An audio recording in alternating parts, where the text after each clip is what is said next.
Hashama harka funee kabajamtoota daawwattoota keenya akkam jirtu dabaree oduu odeeffannoo simbiraan geenyudha. Oduu odeeffannoo guyyaa irraa simbiraan ga'uudhaaf astuudiyootti kan argamne Agirmaa Guddisaa akkasumas immoo waayilli kiyyaa Olii Musaa gama ogummaa kaameraatiin immoo Olee Adibadhaasaa nu faana jira. Amma xumuraatti isinis nu faana turama. Egaa akkuma beekamu oduu odeeffannoon keenya yeroo baay'ee kan inni ka'u jalqaba irratti biyya keessaati. Kan inni ka'u biyya keessa yeroo kaanu oduu odeeffannoo guyyaa irraa maal ajandaa maaliif qabattee jirti? Oduu odeeffannoo keenya kan guyyaa irraatiin ibsa adda bilisummaa Oromoo guyyaa kaleessaa baase hiriira firii qorumsa biyyoolessa kutaa 12tiin wal qabate barattoonni naannoo Amaaraa waamanii turan ilaalchise. Gorsaan dhimma teknooloojii muummee ministeeraa waa'ee dhiyeenya kana dhimma ajandaa miidiyaa sooshaal miidiyaa ta'ee fi namoonni hedduun irraa haasa'aa jiran kan mootummaan rooba roobsisee jiru ajandaa keenya ijoo biyya keessaa kan hin qabaddeedha. Sibiroo maaltu jira? Anaaras egaa kana wajjin wal qabatee gama walitti bu'iinsa waraana biyya kana keessatti gaggeeffame kana wajjin wal qabatee mootummaan federaala kana dura ibsa mataasaa baasee ture akkasumas immoo mootummaan naannoo Tigraayis ibsa baaseeti jira. Kana wajjin wal qabatee wanti daawwattoota keenyaan biraan ga'us hin jira jechuudha. Mee jalqaba ibsa boordiin filannoo Itoophiyaan baasee wajjin wal qabatee deebiin paartiin ABO ture kana wajjin wal qabsiisee achirraa kaanu ajandaa guyyaarraa. Egaan addi bilisummaa Oromoodha kana dura jechuudha gaafa 16/3/2022 ibsa baasuun isaa ni yaadama. Ibsa kana dura baase kanaanis ammoo boordiin filannoo biyyoolessa Itoophiyaadhaan gara mana Jaal Daawud Ibsaadhaatti deemuudhaan akka mana Jaal Daawud Ibsaadhaa keessatti ugguramanii waggaa tokko oliif hidhaa seera alaa keessa turan daawwatee tureefim achirraayis deebii ammoo bu'uuruma boordiin biyyoolessaa kallattii kaa'an ibsa baasanii mootummaan akka kallattiidhaan gallakkisu hatattamaan akka hayyuudurii adda bilisummaa Oromoo Jaal Daawud Ibsaadhaa gallakkisuu qaburratti waan jee qaba ture. Kanumaan wal qabatee egaa addi bilisummaa Oromoodhaan boordiin filannoo biyyoolessaa kora sabaa adeemsifamuu qaba jedhameen wal qabate korma sabaa kana dura addi bilisummaa Oromoodha taatee ture san mirkaneessee fi akka jirudha. Ibsa amma gaafa bitootessa 28 baasii kanaanim akka kanaanis boordiin filannoo biyyoolessaa murtii wal dhabdee gaggeessitoota adda bilisummaa Oromoo hayyuudurii adda bilisummaa Oromootii fi itti aanaa hayyuudurii adda bilisummaa Oromoo jidduu jirtu jechuunis ammoo Daawud Ibsaatii fi Araarsoo Biqilaa jidduu turte sanarratti boordiin filannoo biyyoolessaa murtiin gara mana murtii federaalaatiin akka kan namu godhaati tureen bu'uuruma kanaan ammoo murtuma kana dura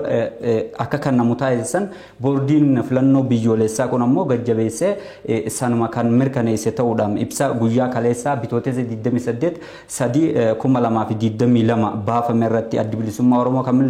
mirkaneesse ABO'ngaa akka ibsa kana keessa kaa'atu waajjiraaleen adda bilisummaa Oromoo bakkeewwan hedduutti seera ala cufamanii akka jiran konkolaataan isaanii sanadaaleen ragaaleen garagaraadha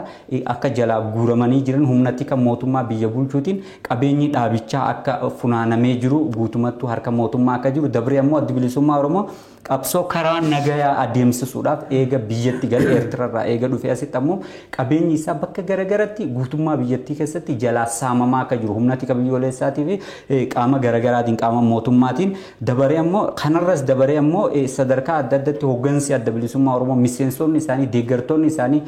hayyuudurii irraa jalqabee miseensonni gumii sabaa dhaabichaa sadarkaa garagararra jiran hundi isaanii irra caalaa mana hidhaa akka jiran mana hidhaa keessattis ammoo dararamni hedduun irra gahaa akka jirudha kan kaasem. Kanas ta'uu san ammoo kompiitaraaleen moobaayilii sananni garagaraa kan akka qabeenyatti dhaabni kun qabu guutuun jalaa guuramee akka jiru waajjirri isaa guddichi muummeen amma gullallee jirus irra wal dhaba maqaa adda addaa itti baasuudhaan qaamni biyya bulchaa jiru gama humnatikaatii fi poolisii idileetii fi poolisii federaalaa akkasumas immoo qaama nageenya sadarkaan jiraniin akka qabeenyi isaa kun jalaa funaanamee to'annoo jala jiruu fi mootummaan kana hunda deebisee fi kallattii furmaata kaa'uu akka qabuutti ibsa kana keessatti kan kaa'e. Kanas ta'uu san ammoo ABO'n tarkaanfilee haaraa boordiin biyyoolessaa boordiin filannoo fudhate kan deeggaruu fi cimanii akka itti fufan kan jajjabeessu ta'uudha. Hojii akkuma jettetti egaa kanaan dura deebiidhaan boordiin filannoo biyyaalessa Itoophiyaa yaa'ii walii galaa gara fuulduraatti ta'uurratti paartileen biyya kana keessa jiran hundi isaaniitu yaa'ii kennumoo karaa sabaa isaanii akka isaan gaggeessan irra deebiidhaan baasaa kan jiru. Kanaanis immoo paartileen garaagaraa biyya kana keessa jiran egaa kora saba ta'aati jiranii wantoota fooyyee qaban fooyyessuudhaan akkasumas immoo durata paartichaa akkasumas immoo itti aanaa paartichaa barreessaa paartii isaanii fakkeenyaaf kaafaawwan dhiyeenya kana keessatti kora taa'een egaa wantoota garaagaraa marii sana irratti ta'amee wantoota keessoo paartiin keessa jiru akkasumas immoo wantoonni sirraa'uu qaban akkasumas immoo eenyutu paartii kana hoogganaa kan jiru durataa isaanii itti aanaa isaanii filuudhaan egaa kun ni yaadatama kan hojii wal qabatee egaa boordii filannoo Itoophiyaa dhimma aboo kan hojii wal qabatee wal dhabdeen gidduu qaamota lamaan gidduu jiru kana keessatti furuudhaaf egaa tattaaffii guddaa taasisaa kan inni jiru kan hojii wal qabatee fakkeenyaaf garaagarummaan paartii kana keessatti jiru kan adda foxxoqsuudhaan qaamoleen yaaluudhaan paartii aboo gara lamatti kan isaan qoodanii kanaanis immoo dhimmi kun haasa kaaroo guddaa keessa galeeti fakkeenyaaf paartii aboo bakka lamatti erga baasanii booda inni kun qaama seera qabeessaa akka fudhatame inni duraan paartii aboo namu qaamonni hoogganaa turan namoonni hundeessan turan immoo gara dhaabbii hidhaatti kan isaan dabarfaman jechuudha. Kan hojii wal qabatee egaa ammas fakkeenyaaf aboon araarsa biqilaatiin hoogganamu kanaan dura dhimma aboo kan hojii wal qabatee mana murtiitti egaa falmii guddaa taasisaa turanii jiranii manni murtiis egaa dhimma kana erga qorate booda dhimma kun keessoo paartichaa kan yookiin immoo mirga paartiin kun qabu erga kabajee booda dhimma kana gadi fageenyaan filannoon yookiin immoo boordiin filannoo dhimma kanaan irratti murtoo akka inni kennu yookiin immoo wanta kana akka inni sirreessu kan dabarse jechuudha. Haa ta'uti malee kaleessa boordiin filannoo ibsa baasee wajjin wal qabatee yookiin immoo ajaja dabarsee wajjin wal qabatee qabxilee garaagaraan kan lafa kaa'ee jiru. Garuu nuti har'a kan irratti xiyyeeffannu aboon deebii maalii laateera kan jiru fakkeenyaaf aboon yookiin immoo hooggantoonni aboo yeroo ammaa kana keessatti illee egaa mana hidhaa dhaabbii keessa jiraachuu isaanis ni beekama akkasumas immoo ibsa kaleessa baaseen qabeenyi isaanii akkuma kaaftee qabeenyi inni qabu waajjiraaleen isaanii kan godinoota garaagaraa keessa jiran saamamuu jiraachuu isaas ni beekama. Kanaaf wanta hunda duraa fakkeenyaaf walgahii kana taa'uudhaaf wanti inni jalqaba qabeenyi kiyya naaf haa deebi'udha waajjirri kee kana jalaa cufamee nuuf haa banamu akkasumas immoo hooggantoonni hayyuu dureen paartii aboo obbo Daawud Ibsaalleen hidhaa dhaabbii keessaa bahuudhaan wanti hundi achi booda wanti sirraa'uu qaba kan jedhu egaa kaa'ameeti jira. Kanaanis egaa dhuma irratti wanti ta'amu walumaa galatti erga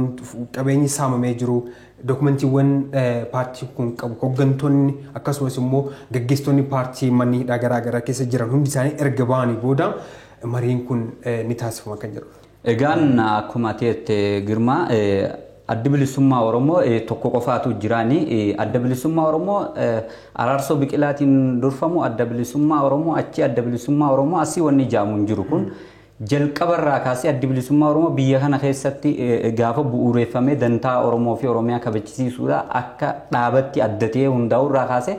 dhaabni adda bilisummaa Oromoo tokkotu jira kan amma jiru kan hayyuu durii adda bilisummaa Oromoodha Jaal Daawud Ibsaatiin durfamu qofaatu jira biyya kana keessa wanni beekamuu qabu keessaafuu ibsa kaleetti irratti akka adda bilisummaa Oromoodha kaayetti ifaan miidiyaaleen biyya kana dhaabbileen miidiyaa garaagaraa miidiyaaleen onlaayinaa fiinxaaleeyyiidha miidiyaaleen onlaayinaatii fi miidiyaaleen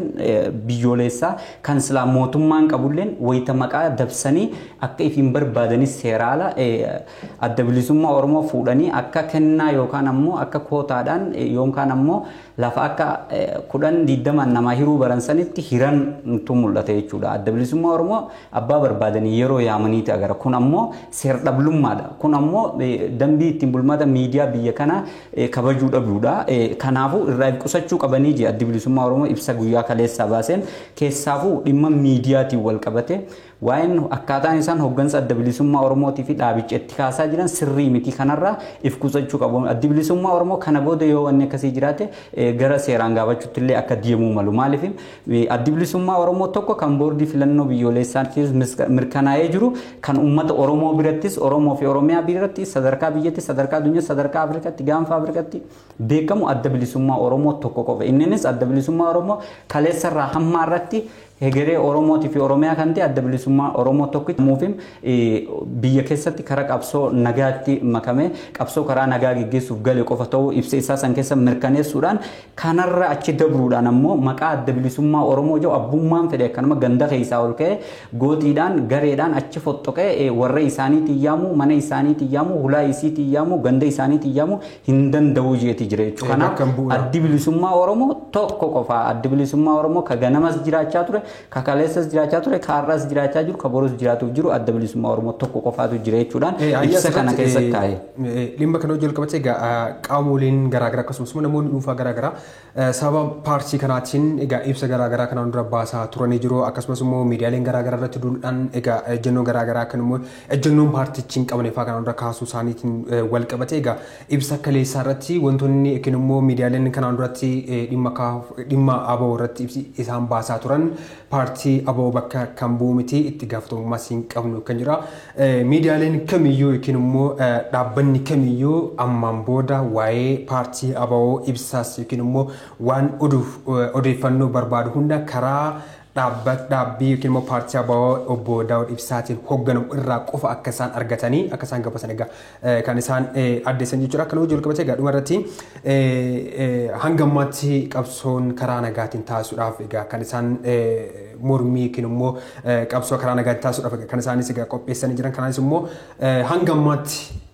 dhaaba kan hojii walqabatee wantoonni gama Oromoo gama lammiilee Oromiyaas ta'e akkasumas immoo sabab sablamoonni biyya kana keessa jiran gumaacha isaaniif taasisaa jiran galamtoomsuu yaada isaanii dabarsan jira jechuudha. Egaan ajandaa keenya itti aanutti yeroo dabarru yeroo qabnu wajjin deemuudhaaf firii qorumsa biyyoolessaa kutaa 12 dhiyeenya kana gallakkifameen wal qabateen naannoo Amaaraa keessatti magaalota garaagaraa keessatti keessaafuu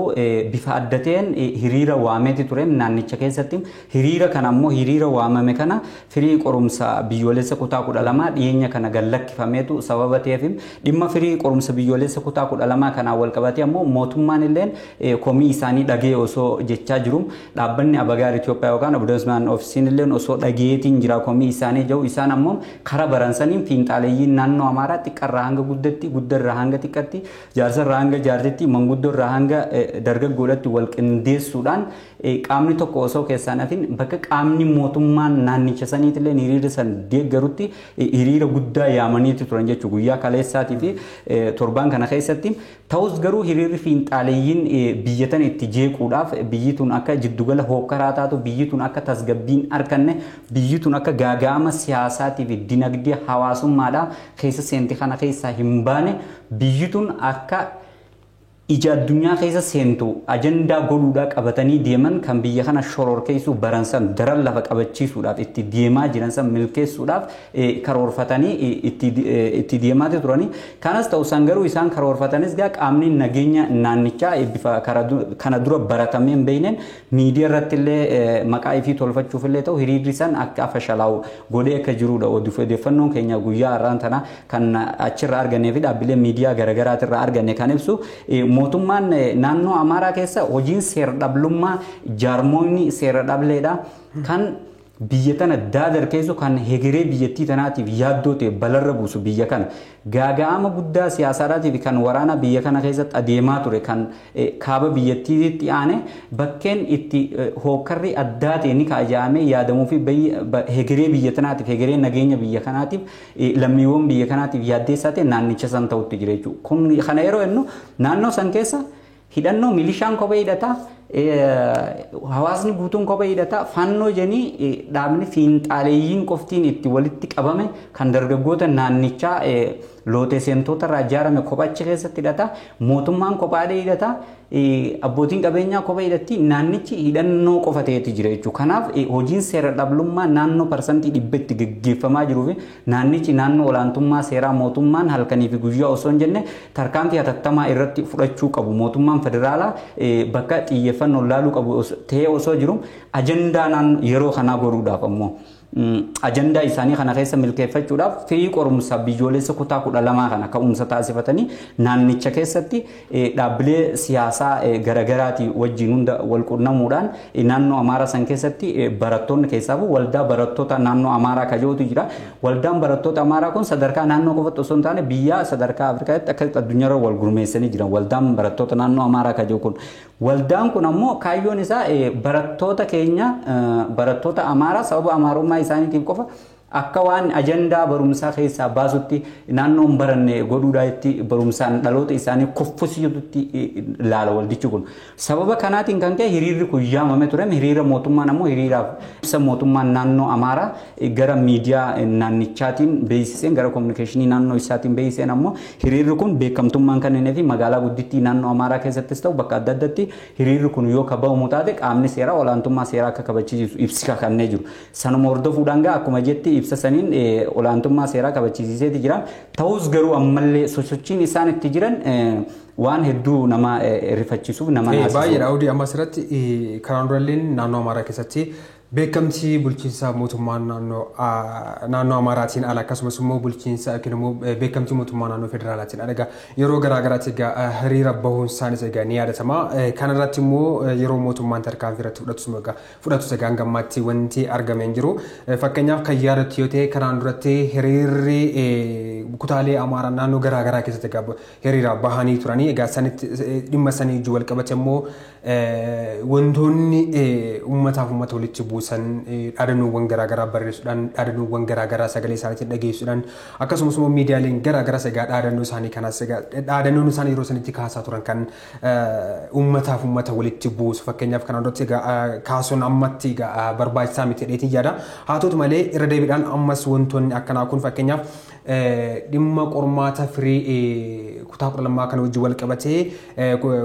naannoo Amaaraa keessatti guutumaan guutuutti hiriirri akka gaggeeffamu miidiyaaleen garaagaraa sagaa yuutuubaroonni garaagaraa miidiyaaleen biyya alaa keessa jiran sagaa dhimma kana walii gad hafarsaasaan sagaa ni yaadatama. Dhimma kana wajjin wal qabatee egaa hiriirri ni gaggeeffamaadha. Garuu qabxiin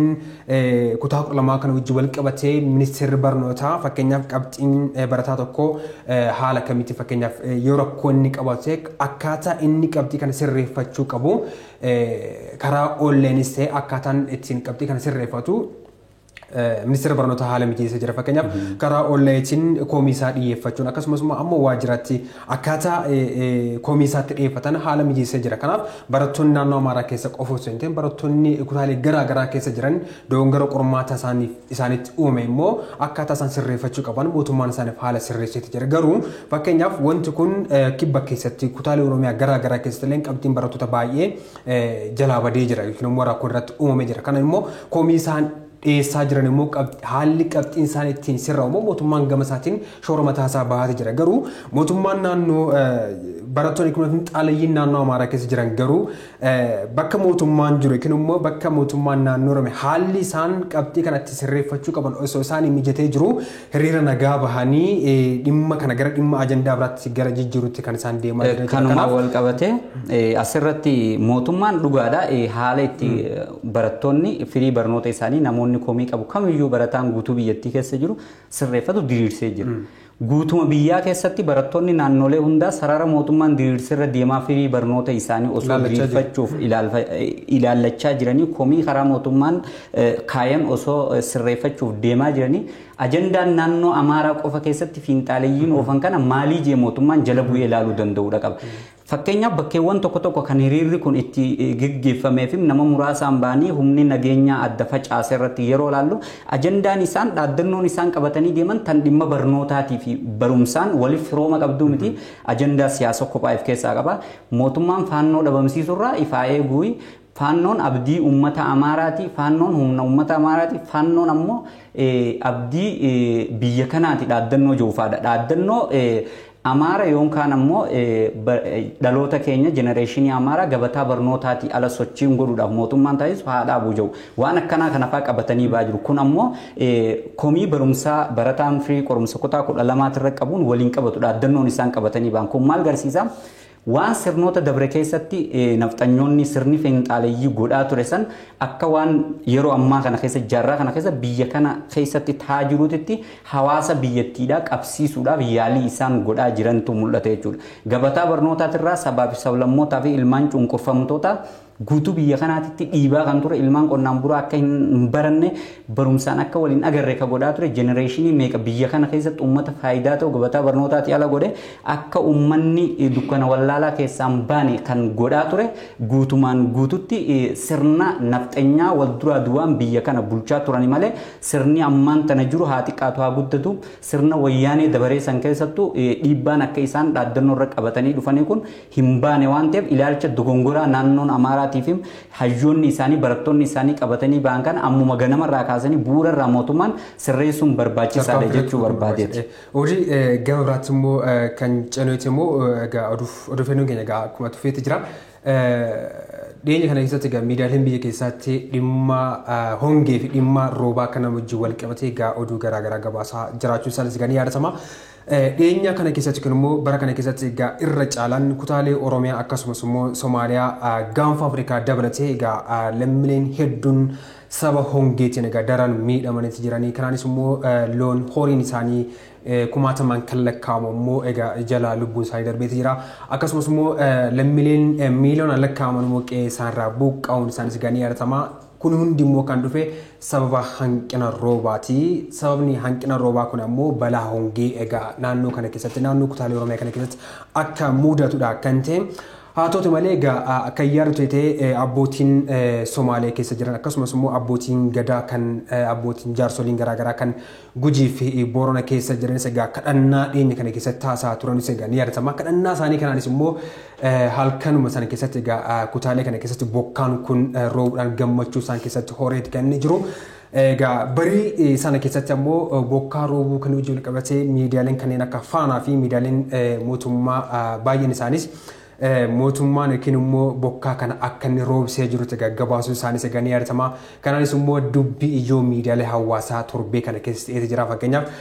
koomiiwwan garaagaraa irratti dhiyaachaa jira. Fakkeenyaaf lammiileen hongeen miidhaman yeroo isaan hongeen miidhaman kana keessatti akkamiin bokkaa roobsuu dhabeeti amma bokkaan erga roobee booda mootummaan bokkaa roobsee jechuun kunis egaa namatti ulfaataa kan jirudha. Kana wajjin wal qabatee immoo mootummaanis immoo ibsa mataasaa BBCdhaaf kenneeti jira. Kanaanis immoo gorsaan teekinooloojii muummee ministeera Itoophiyaa yaada kan wajjin wal qabatee mootummaan bokkaa roobsisuu akkamiin danda'a. Kanaaf miidiyaaleen gabaasni isaan torbee kana keessa gabaasaa jiran gabaasa sobaati. Gabaasa sobaa kana sirreessuu qaban yookiin ammoo balleessuu qaban kan jedhu bahee jira. Kun jechuun maal jechuudha? Miidiyaaleen osoo quba hin qabaatiin yookiin immoo gama mootummaatiin maaltu hojjetamee jira gaba bokkaa roobsuu kan wajjin wal qabate mootummaan ibsa yookiin immoo gorsaan teekinooloojii muummee Itoophiyaa obbo Yaadee Hayilasillaasee akka jiranitti nuti bokkaa roobsisuu kan dandeenyu yoo duumessi jiraatedha. Duumessi bakka jiru sana keessatti teekinooloojiin duumessi sun bokkaa akka inni roobsisu taasisuu dandeenya malee lafa kaanee bokkaa roobsisuu hin dandeenyu. Bakka duumessi hin jirretti bokkaa roobsisuun hin danda'amu. Kanaaf miidiyaaleen gabaasa isaan gabaasan hanga ammaatti soba jechuun kan isaanii himan jechuudha. Egaan akkuma ati jette roobni roobee barumti mootummaan ammoo gara faanaadhaatiin gabbee miidiyaalee biyyoolessaa dhageettii guddaa qabaniinis sadarkaa biyya kanatti ammoo miidiyaa mootummaati jedhamanii beekaman kanneen keessaafuu biyyattii tana bakka bu'anii beekaman miidiyaa guddaa kanarraan mootummaan rooba roobsee jira baga gammaddan hanga jamuutti deemamee ture. Kun ammoo miidiyaalee hawaasaa irratti ajandaa ta'uu bira kute hawaasa qonnaan bulaatii fi hawaasa horsiisee bultootaa biratti lammiiwwan biyyattii tanaa guutuu biratti haasawa ijoo ta'eeti jira jechuudha. Ajandaa ijoo akkamiin ta'uu danda'e jennee yoo kalaalu taate mootummaan osoo rooba roobsisuu danda'u dila lammiileen sababa hongeetiin miiliyoonaan lakkaa'aman qe'ee qabeenya isaaniitti irraa buqqaanii dheedaa fi jiidha marga barbaada gara iddoo biratti godaanan maal eega ture naannoo Oromiyaa qofa keessatti beelladoonni 100,000 lakkaa'aman hanga lubbuu dhaban maal eega ture naannoo Somaalee keessatti lammiiwwan hedduun hanga qe'ee qabeenya irraa buqqaan dheeda loon isaanii barbaada maal eegan ture deebi'anii ammoo hongeen kun gaaga'ama guddaa biyyattii keessatti hanga geessu mootummaan maal eega ture sababni inni osoo rooba roobsisuu danda'u lammiiwwan biyyattiitiif dirmachuu itti dadhabe maali kan jedhu irraa ka'uudhaan haasawa ijoo addunyaa kana haasawa ijoo lammiiwwan biyyattii kanaa ta'uu dandeetti jira jechuudha. Dhimmi roobaa wal qabatu kun kanumaan wal qabachuudhaan gorsaan ministeera gorsaan teknooloojii muummicha ministeera Itoophiyaadha BBC wajjin gaafii deebii taasisaniiti ture. Akka gaafii deebii taasisan san irratti jeetti bokkaa nuti roobsisuu hin dandeenyu bokkaa rabbumaatu roobsisaa jechuudhaan ifa jiru lafa kaaya miidiyaaleen kijiba aadeeffatan ka biyya kana keessatti uummata sobuu hojii godhatanii hojii sobaa qofa propoogaandaa qofa oomishuu irratti bobba'an akka ifa eeggatan akeekkachiisa jechuudha. Miidiyaan akkanaa kun kan miidiyaa miirri itti gaafatamummaa ittiin dhagahamne biyyattii kana keessatti waan inni jabu waan miidiyaan san jabu namni gaafatus hin jiru. Maaliif miidiyaan kan mootummaati jedhamee waan eegamuuf uummanni ni sodaata abbaan taayitaa biroodkaastingii waan ittiin dubbanneef hin beekne. Amma immoo gorsaan teknooloojii muummicha ministeeraa kun akka jetti miidiyaan yookaan sirreessuu qaba yookaan balleessuu qabanii jee ifaan ife kaayatee jira jechuudha. Yeroo qabnu wajjin deemuudhaaf waan jettee hoo jiraate asuma irratti jiiti gara ajandaa itti aanutti dabarree yeroon keenya dhumee waan jiruuf ni goolabna. Ayyee ajandaa gara xumuraatti immoo yeroo cina biyya keessaa osoo hin beekne egaa yeroon keenyas egaa nu jalaa deemaati kan inni jiru. Dhiyeenya kana keessatti egaa walitti bu'iinsa waraana kaaba keessatti gaggeeffamaa jiru kan ijoo wal qabatee egaa mootummaan naannoo federaalaa egaa ibsa baaseeti jira. Akkasumas immoo kan hojii wal qabatee mootummaan naannoo Tigraay egaa ibsa baasaniiti kan isaan jiran. Ibsi isaanii kunis egaa waraana dhaabnee deeggarsi namummaa akkasumas immoo wantoonni lammiilee yookiin immoo sababa waraana kanaan namoota miidhamaniif deeggarsa akka isaaniif taasifamu waraana keenya dhaabnee jirra kan jedhu egaa dhiyeenya kana keessatti gabaasuun isaaniis egaa ni yaadatama. Kanaanis hanga ammaatti egaa waraana haa dhaabanu garuu waraanni ammas bakka tokko keessatti jiraachuutu himama. Haa ta'u malee waraanni sabni ijoon dhaababeeffamu tokkoffaan nageenyi lammiilee akka eegamu akkasumas immoo nageenyi waarowaan biyya kana keessatti akka dhufu egaa irra deddeebiin akka inni barbaachisu nutis kaasuun keenya ni yaadatama. Haa ta'u malee mootummaan naannoo Tigraay hanga ammaatti waraanni haa dhaabbatu malee hanga ammaatti deeggarsi namummaa qaqqabee hin jiru. Fakkeenyaaf mootummaan naannoo federaalaa torban darbe keessatti ibsa baaseen waraana keenya dhaabnee deeggarsi namummaa idil addunyaadhaa taasifamu dhaabbileen gurguddoon idil addunyaa karaa taasifaman karaa xiyyaaraa tanis karaa adda addaatiin gara naannoo Tigraay keessatti seenuudhaan deeggarsa lammiileedhaaf akka isaan qaqqabsiisan ibsa baasuu isaanis egaa ni yaadatama. Garuu hanga ammaatti hanga oduu odeeffannoo kana qaqqabsiisaa jiru kanatti mootummaan naannoo Tigraay deeggarsa namummaa gama dhaabbilee garaa garaatiin ta'e konkolaattonni deeggarsa namummaa fe'anii jiran naannoo keessatti seenanii hin jiru kan jedhudhas kan ibseetu jiru. Kan hojii jalqabatee egaa wantoonni garaa fakkeenyaaf baankiin akkasumas telekominikeeshiniin wantoonni bu'uuraaleen isaan naannoo Tigraay keessatti egaa adda cisaniiti jiran. Kanaanis uummanni rakkoo garaa garaatiif kan isaan jiranii beelaaf saaxilamaniiti jiranii tajaajila hawaasummaa garaa garaa yaala fayyaa argachaa jiranii qorichi jalaa dhumachaa jiraatu egaa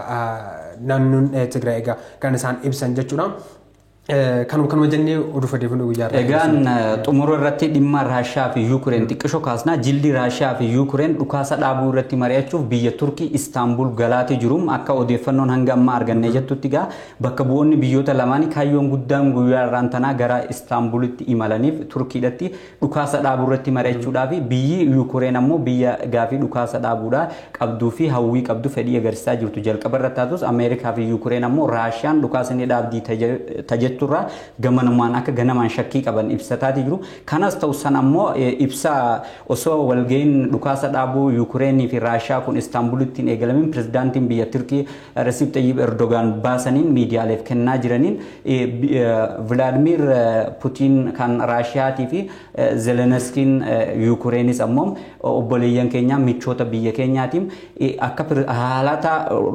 walga'ii kanatti aansee akkaataa itti pirezidaantoonni biyyoota lameenii kallattii wal arganii fuulaan fuulatti ta'anii mari'achuu danda'an irratti haala mijeessaatiin jira.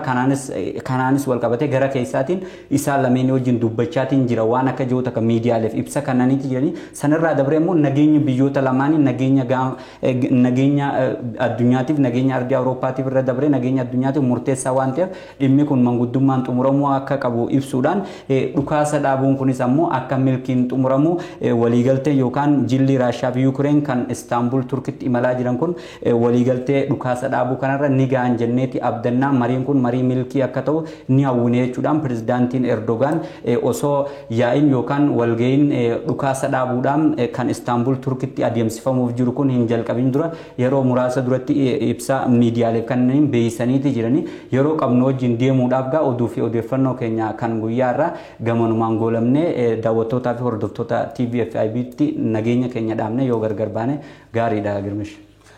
Hayyee egaa kabajamtoota daawwattoota keenya oduu odeeffannoo sa'aatii kanaaf qaban asumatti goolabnetti jirra qophiileen FIB fufuu waan faana turtaniif baraa bulaa. Galatoomaa.